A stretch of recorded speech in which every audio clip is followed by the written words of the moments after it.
El pasado 15 de noviembre fue presentado en la Cámara de Diputados el proyecto de presupuesto de egresos de la Federación 2025. De acuerdo con el gobierno de Claudia Sheinbaum, este presupuesto se enfocará en lograr un equilibrio entre ingresos y gastos para reducir el déficit fiscal del país, previendo disminuirlo del 3.9% al 5.9% del Producto Interno Bruto. Sin embargo, especialistas en la materia advierten una caída en el gasto presupuestal en términos reales de 1.9% del Producto Interno Bruto, que será de las más altas en los últimos 8 años. Incluso advirtieron que el proyecto de presupuesto de egresos de la Federación para el próximo año profundiza las desigualdades entre la población al no garantizar derechos tan fundamentales como la salud y como la educación. ¿Cuáles serán las implicaciones de los recortes? ¿Qué ha hecho y qué puede hacer la población al respecto? Esto y más en Lo Marginal en el Centro. Buenas noches a quienes nos acompañan en una emisión más de Lo Marginal en el Centro. Bienvenidas y bienvenidos. En el programa de esta noche platicaremos sobre el proyecto de presupuesto de egresos de la Federación 2025, que en días pasados fue enviado por la presidenta Claudia Sheinbaum al Legislativo para su discusión. Para comentar los aspectos más importantes del proyecto de presupuestos para el año que viene, me acompaña Judith Senyasen Méndez, quien es doctora en políticas públicas por el Instituto Tecnológico de Monterrey y directora adjunta de investigación y especialista en salud y finanzas públicas en el Centro de Investigación Económica y Presupuestaria. Judith, es un placer tenerla con nosotros en el panel de esta noche. Bienvenida. Hola Jenny, muchas gracias. Buenas noches. Muchas gracias por la invitación.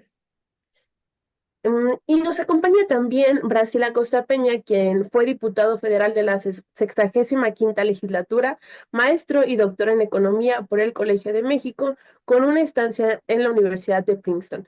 Doctor Brasil, bienvenido a Lo Marginal en el Centro. Un gusto contar con usted. Muchas gracias, un saludo a ti, Jenny, y por supuesto a la doctora Judith, gracias a la orden. Perfecto, entonces comencemos con la discusión del tema que nos ocupa esta noche. La presentación del proyecto de presupuesto de egresos de la Federación, el PPEF, es uno de los eventos más importantes de cada año, pues en él se ve claramente qué aspectos son los más importantes para la Administración Federal, así como la inversión que está dispuesta a hacer en cada uno de esos apartados. La presentación del PPEF para el año que viene generó inconformidades, entre las que rescataré brevemente los recortes iniciales a la educación pública superior, y aunque se hicieron algunos ajustes para la Universidad Nacional Autónoma de México y para el Instituto Politécnico Nacional, estos no alcanzaron a otras instituciones educativas. Y así como este caso, hay bastantes preocupaciones respecto a la cantidad que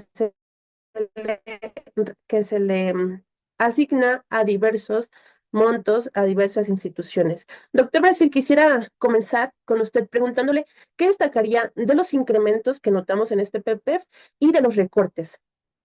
Bueno, en principio creo que el presupuesto está sustentado sobre bases muy débiles.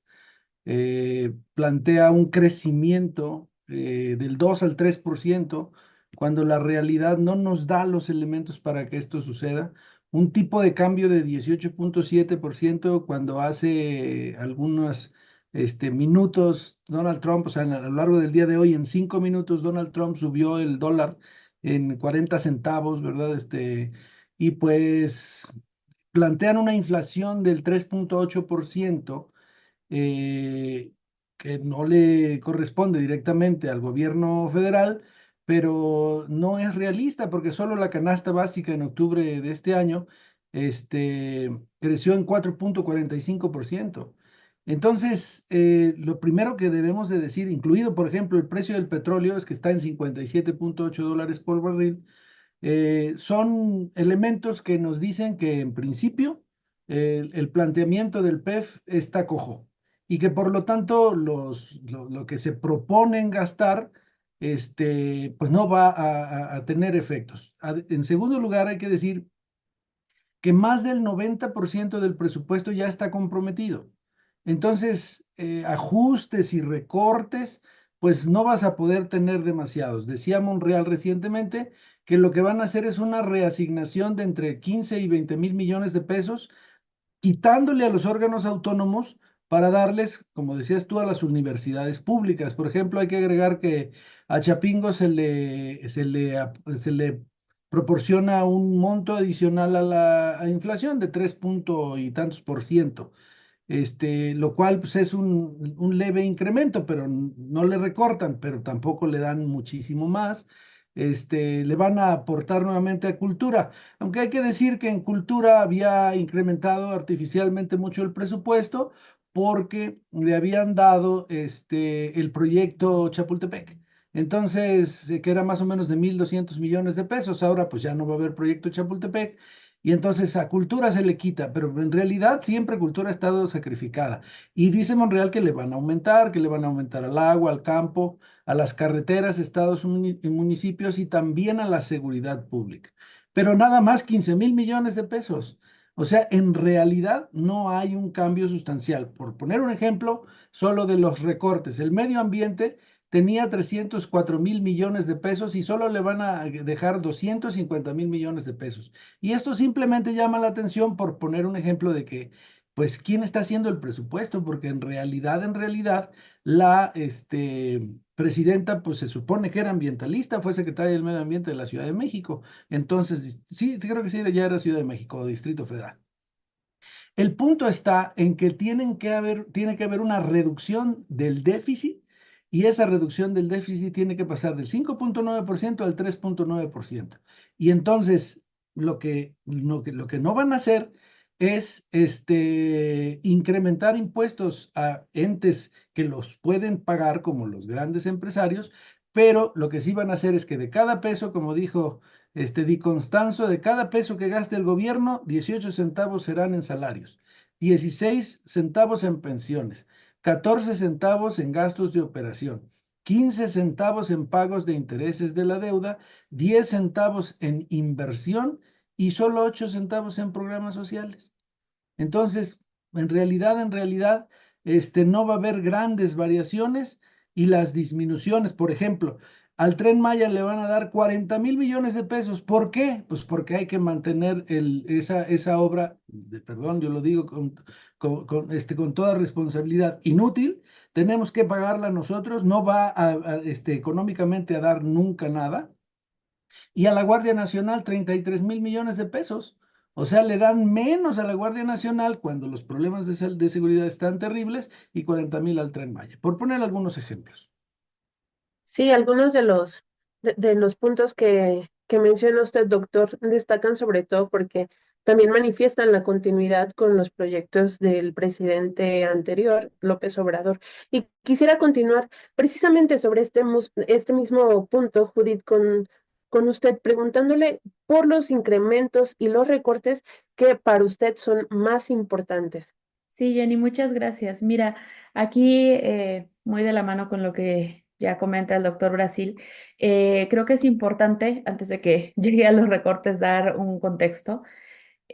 Cuando se presenta este paquete económico, que ya tú bien mencionas que es uno de los momentos más importantes en términos de finanzas públicas, si no es que el más importante, dado que nuestra política fiscal la lleva tal cual la Secretaría de Hacienda, lo que se presentan son tres documentos, si nos aventuramos un poco el cuarto todavía con la miscelánea, pero se presenta básicamente los criterios de política económica, la iniciativa de ley de ingresos y el proyecto de presupuesto de egresos. Entonces, básicamente está el contexto macroeconómico de cómo esperamos que se comporte la economía mexicana respecto a toda la economía internacional, eso, cómo va a impactar los ingresos que vamos a tener y finalmente cómo se van a distribuir esos gastos. Ahora, aquí concuerdo con lo que comentaba el doctor Brasil en cuanto al optimismo que observamos, por ejemplo, en los criterios, tanto en la tasa de crecimiento como en el tipo de cambio. Creemos que esas dos variables son o se presentan de manera optimistas. Se está proyectando una tasa de crecimiento de 2.3% cuando los especialistas en promedio están estimando 1.3 más o menos, ¿no? Entonces estamos siendo optimistas de acuerdo en la variable de crecimiento. Esto nos impactaría a los ingresos que vamos a tener, a los que pudiéramos tener acceso y por supuesto eventualmente los gastos que podamos ejecutar, ¿no? Lo mismo ocurre en el tipo de cambio, que eso ya lo comentaron. Sin embargo, las otras variables todavía de inflación están, digamos, en lo promedio, ¿no? Después, cuando eso lo trasladamos a los ingresos, lo que vemos es que, por ejemplo, ahí mencionar que hubo eh, algunas modificaciones que se están proponiendo en miscelánea en cuanto a derechos, pero muy específicos. Básicamente, a lo que se está haciendo la apuesta es hacer mucho más eficientes en la recaudación y por ahí tener mayores aumentos, ¿no? Porque, pues, como supimos, no hubo incrementos ni generación de impuestos nuevos para tener mayores recursos. Ahora, todo esto es lo que va a repercutir después en cómo se va a ejecutar y cómo se va a distribuir el gasto. Aquí es importante mencionar que, bueno, yo en este caso vengo representando al Centro de Investigación Económica y Presupuestaria, el CIEP. Somos una organización de la sociedad civil que tiene más de 13 años haciendo el análisis del paquete económico.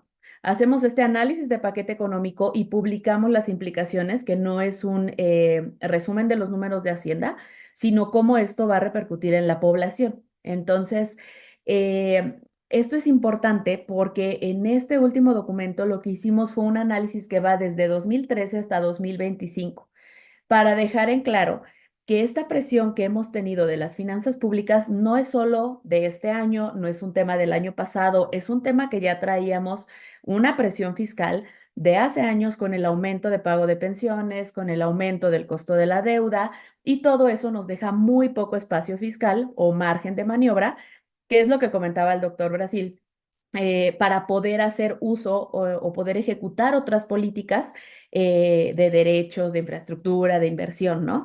Entonces, ya que vemos todo esto, en este año en particular, que se tiene todavía esta mayor presión por un aumento, de nuevo, en estos rubros, particularmente de pensiones, transferencias, costo de la deuda, eh, a lo que nos lleva, o lo que nos llevó es que este ajuste que quisieron hacer al déficit, como no se incrementaron los ingresos por medio de mayores impuestos, se ajustó recortando el gasto.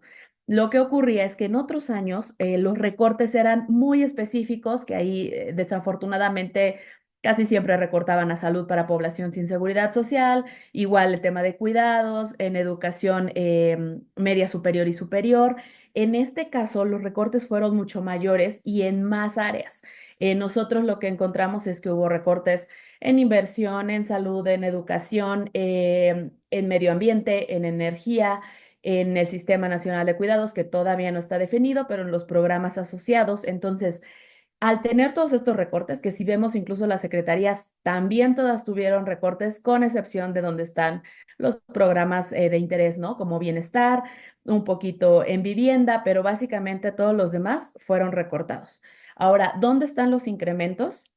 Pues los incrementos está en costo de la deuda, que ya destinamos un punto más del PIB a costo de la deuda que a salud, en pensiones, donde aquí quiero mencionar todo lo que pagamos como país, todo cada vez que nosotros vamos a comprar un producto y pagamos IVA o pagamos IEPS a bebidas, alcohol, a tabaco, toda esa recaudación, todo el IVA y todo el IEPS es lo que se va a pagar todas las pensiones, el total de las pensiones con todo ese monto, ¿no? Entonces, los aumentos los vamos a ver básicamente en el agregado y en lo más, digamos, lo más significativo en pensiones, en algunos proyectos como el Tren Maya, que todavía trae presupuesto, que sobre todo es operativo, administrativo, ya no es del resto de la inversión, y al costo de la deuda, que también se incluye aquí. Esto que mencionas se me hace muy importante y no quisiera dejarlo pasar, porque esto implicaría que en lugar de que los apoyos monetarios directos estén siendo realmente una ayuda extra para la gente, pues en realidad es como una especie de círculo vicioso que se va nutriendo a sí misma, pero que no hay ingreso que se está generando, no hay generación de riqueza, simplemente hay una reutilización, un cambio de cajita, digamos, ¿no? Creo que es muy, muy interesante lo que nos menciona Judith. Y en este mismo sentido, ¿qué podemos esperar? ¿Cuáles son las implicaciones? Ya mencionaste algunas, pero otras implicaciones de este tipo de recortes y de este tipo de manejo de las finanzas. Sí, claro que sí. Mira, de inicio creemos que este paquete se anunció como uno que atiende a las desigualdades que existen en el país. Creemos que esto no ocurre ya al ver los números, no es un paquete que atienda a estas desigualdades. Al contrario, vemos lo opuesto tanto en el sistema de cuidados, en educación, en salud, los principales derechos. Por ejemplo, en cuidados, en general hay un recorte, pero los programas de estancias del IMSS e ISSSTE tienen aumentos. Sin embargo, esto es para la población, pues con seguridad social, que por lo general tiene un nivel de ingreso un poco más alto. Los programas que están destinados a la población sin seguridad social, como los del DIF, sí tienen recortes. ¿Qué ocurre en educación? En educación por nivel educativo, para la población de educación básica, con esta beca Rita Cetina, sí se tiene un aumento del 50% que va destinado a esta beca. Sin embargo, para la población media superior, superior, posgrado, sí tiene un recorte, ¿no? También, bien importante, ya si preguntamos de este tema en específico de salud, es un recorte bien fuerte hablar de 11-12%. IMSS e ISSSTE sí tienen aumentos, pero para la población que tendría IMSS Bienestar significa un recorte importante. Los principales hospitales e institutos tienen recortes, los programas también más importantes, el programa de vacunación, de VIH, sobrepeso, obesidad, presentan estos recortes. Por eso es que insistimos en que este paquete no atiende esas desigualdades, en primer lugar. En segundo lugar, al contribuir tanto a este aumento por el lado de las pensiones, también lo que nos da es un resultado de inequidad intergeneracional. Es decir, estamos destinando más parte del presupuesto para la población de adultos mayores. Lo malo es que estamos desatendiendo a la niñez, a la juventud, porque ya no quedan recursos para poder invertir en ellos. Y tercero, tampoco estamos viendo a largo plazo por un desarrollo sostenible y por unas finanzas públicas sostenibles donde se esté hablando de cómo vamos a financiar todos estos derechos a futuro. Además, hay que pensar en este cambio demográfico que estamos teniendo. México no es el único país, ya lo han pasado otros países, pero aquí en América Latina y vaya, acá en México vamos a estar transitando este cambio demográfico de manera mucho más rápida. Y esto va a tener implicaciones para el sistema fiscal. Esto quiere decir que cada vez vamos a hacer menos proporción de población económicamente activa que puede sostener este sistema fiscal, ¿no? Entonces, digo, esas son unas cuantas implicaciones de manera general de lo que vemos con este paquete. Sí, muchas gracias, Judith. Es muy interesante los puntos que estás manejando. Y quisiera preguntarle, doctor, por algo que menciona ya Judith y que sigue siendo como el elefante blanco que tiene que ver con el incremento, de dónde se tendría que sacar en todo caso mayores recursos para poder financiar los programas y para poder mantener andando al Estado y atender las necesidades de la población. Y, y esto claramente, bueno, una medida muy popular, aunque no tan fácil de aplicar, es aumentar el impuesto para la población con mayores ingresos. ¿Usted qué opina al respecto de esto y de qué tamaño tendría que ser este incremento de los impuestos a quienes más ganan para que pudiéramos hablar de una política a largo plazo?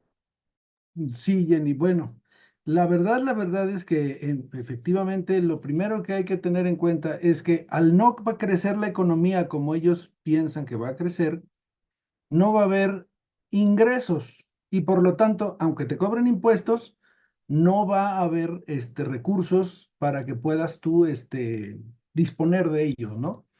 Segundo, la clase media mexicana paga muchísimos impuestos. Más o menos estaríamos hablando de un 43% de impuestos, tomando en cuenta todos. Por ejemplo, si ganas un cheque, te quitan el 32% del impuesto sobre la renta. Entonces, de cada 100 pesos te quitan 32. Y de lo que te queda tienes que pagar 16% del IVA.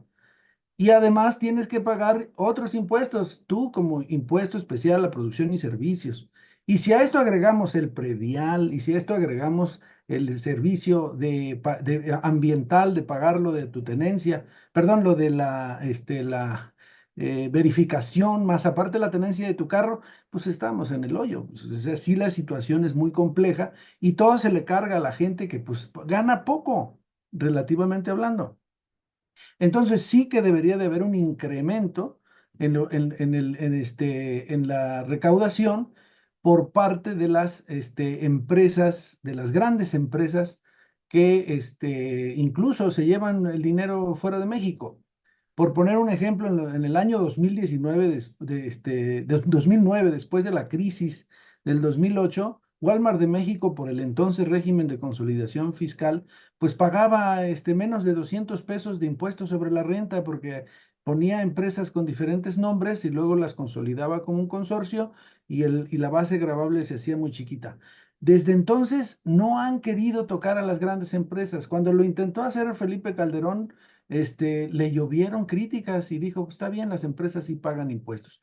Hoy si le preguntas a las grandes empresas van a decir, sí pagamos impuestos.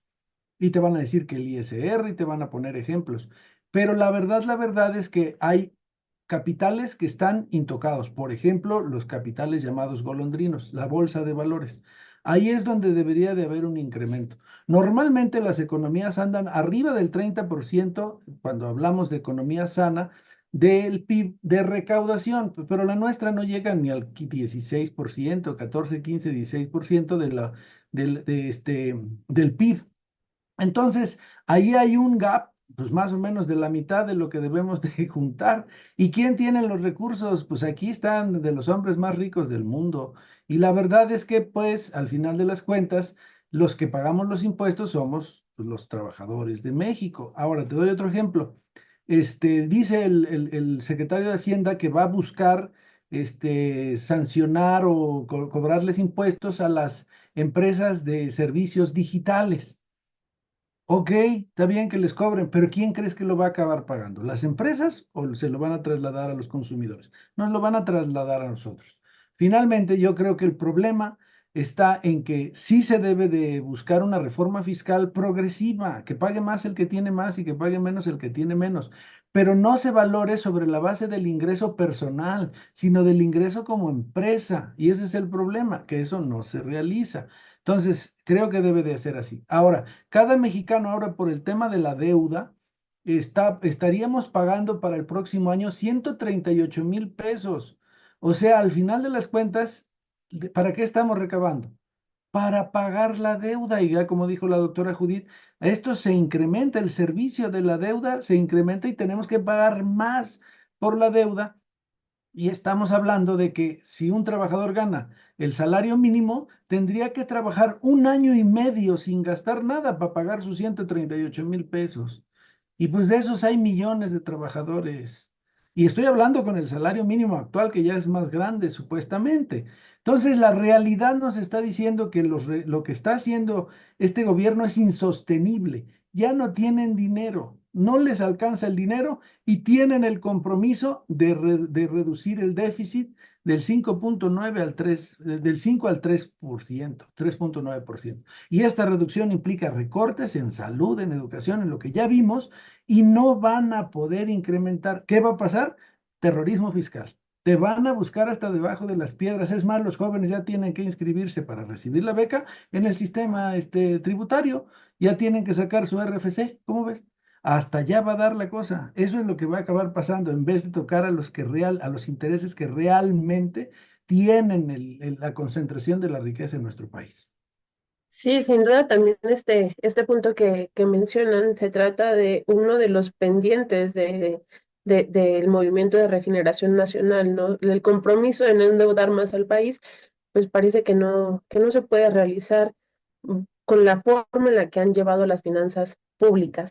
Y ya para ir cerrando, quisiera preguntarte, Judith, ¿por qué si los recortes son tan generalizados y si la afectación negativa es para muchísimos sectores de la población, no se ve que haya una movilización en donde se exija un mejor control de las finanzas, una mejor planeación, y parece que no hay como cuestionamientos más profundos por parte de la sociedad.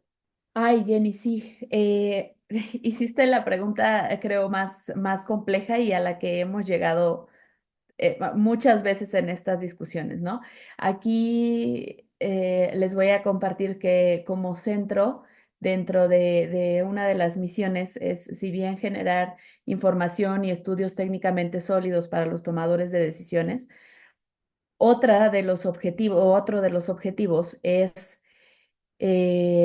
poder empoderar a la población con toda esta información de finanzas públicas. Decimos nosotros democratizar las finanzas públicas. Pero precisamente es dar a conocer toda esta información para que la ciudadanía esté informada, sepa realmente cómo se están haciendo uso de los recursos, que aparte no son recursos del gobierno, son recursos de todos, o sea, todos contribuimos a esta bolsa general.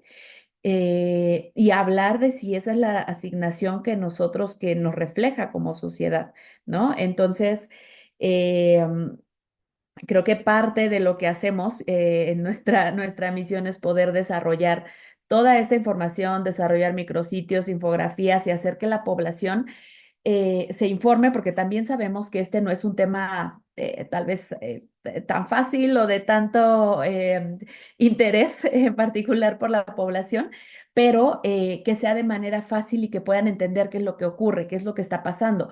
Y por eso es que creo que es tan relevante poner estos temas desde distintas trincheras, ¿no? Nosotros haciendo estos estudios y difundiéndolos, ustedes también como medios poder difundir toda esta información. Aquí voy a mencionar algo que realmente me preocupó mucho de la semana pasada. Creo que todos tenemos que contribuir a que haya estos contrapesos en la discusión, que realmente actualmente está muy complicado que existan y que entonces no nuestra fuente de información sea solamente lo que publica el gobierno, ¿no? Y esto lo menciono, esto ha sido o es relevante siempre en cualquier administración, nosotros hacemos análisis, esté la administración que esté. Pero la semana pasada hubo mucha confusión, los periodistas que nos contactaron, porque de manera oficial, tanto el secretario de Hacienda como la presidenta en alguna conferencia mañanera, presentaron que salud tenía más de 2 billones de pesos y tenía incremento.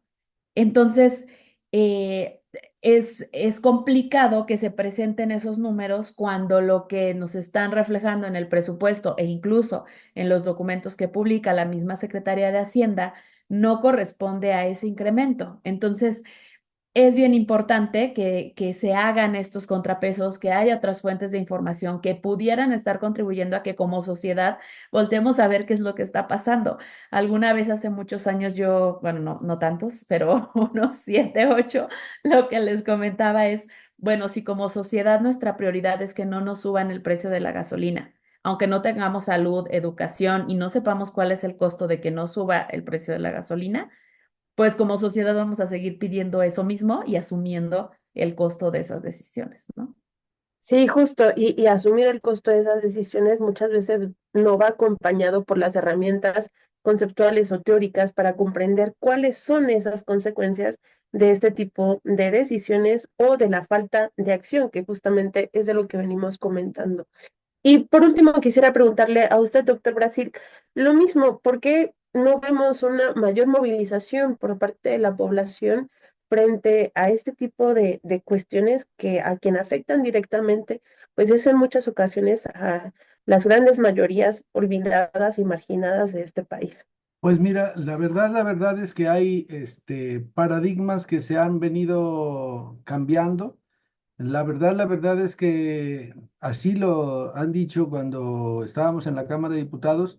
Los diputados antes, pues sí, había línea, ¿no? E incluso se llegaba a decir, esto no se puede tocar.